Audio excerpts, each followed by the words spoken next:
Happy birthday Ramji সালাম।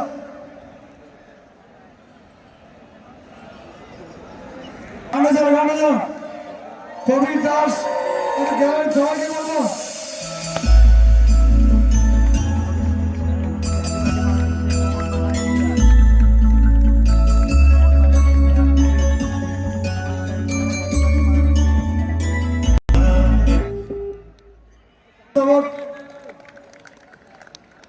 আমাদের তরফ থেকে আমরা ছোট্ট উপহার দেব।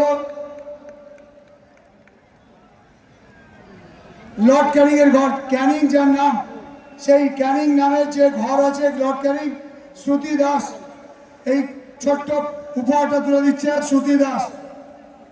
এরপর আমি মাননীয় সঞ্জয় বিশ্বাসকে বলবো আমাদের টুর্নামেন্ট কমিটি এমএলএ কাপের একটি ছোট্ট উপহার তুলে দেওয়ার জন্য। শিলাদিত্য রায়কে বলবো, আইসি স্যার কোথায়, আইসি স্যার, এসডিপিও স্যার, আমি এসডিপিও স্যারকে